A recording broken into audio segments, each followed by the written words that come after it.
En 2005, je suis au guidon de ma moto quand un chauffard m'envoie dans le décor. Certes, je suis handicapé, mais je reconstruis toujours l'intérieur de ma tête blessée sans que l'extérieur le voie.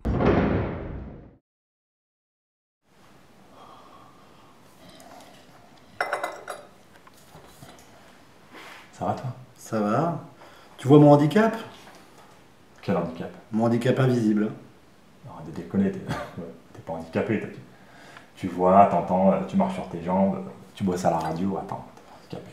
Ah bah tu te plantes parce que j'ai eu un traumatisme crânien grave et j'ai un statut d'handicapé avec ça. Tu déconnes. Non, non. Tu connais pas le traumatisme crânien? Non, pas vraiment. Je peux te le faire connaître. Pour vous faire entrer dans mon crâne blessé, je donne la parole à Philippe Berthaud. Ce médecin neuropsychologue connaît des centaines de traumatisés crâniens comme moi. Pourquoi mon handicap est invisible? Moi, je crois que la première idée, c'est il s'agit effectivement, à l'intérieur de la boîte crânienne, c'est pour ça que je préfère utiliser le mot traumatisme crânio-cérébral, d'un ébranlement, d'une accélération-décélération qui s'est appliquée sur le tissu cérébral, donc sur la substance grise, la substance blanche. Et il est invisible parce que, François, tu as eu, comme beaucoup, comme la majorité, je dirais, des traumatisés crânio-cérébraux, un traumatisme crânio-cérébral isolé, pas de polytraumatisme, donc pas de lésions périphériques des bras, des jambes.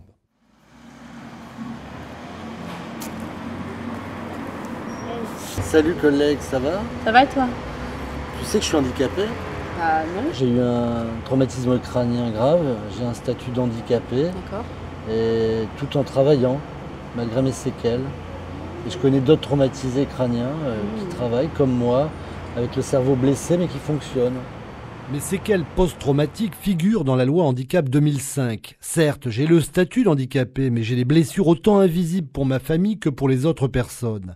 Ça m'oblige à m'enfermer dans la bulle de mon handicap et à m'isoler plus qu'avant du monde extérieur. J'ai perdu l'odorat, j'ai perdu de la mémoire, des capacités sexuelles. Je suis plus lent, plus irritable, plus anxieux. Des blessures invisibles dans mon crâne. Je redonne la parole au docteur Berthaud, médecin expert du traumatisme crânien.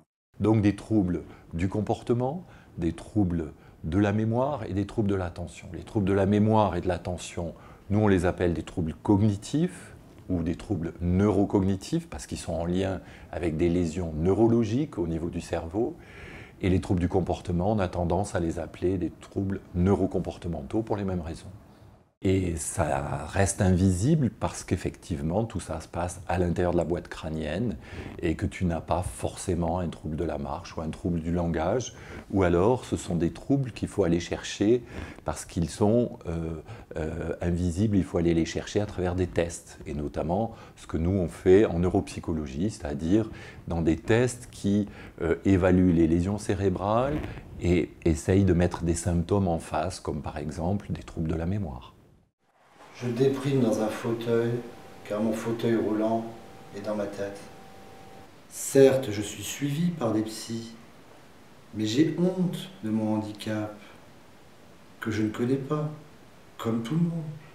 J'ai honte de mon handicap que je ne connais pas, comme tout le monde. Oui, mes séquelles post-traumatiques sont mentionnées dans la loi 2005, mais toutes mes blessures sont invisibles. Chaque jour, je me pose ces questions. Telle personne va-t-elle me prendre au sérieux? Serais-je capable de faire telle ou telle chose? Je dois renaître de mes cendres. Dans mon combat pour faire respecter mon handicap invisible de traumatisé crânien à ceux qui me demandent si je vais bien, je réponds « Et toi, tu vois bien mon handicap ?»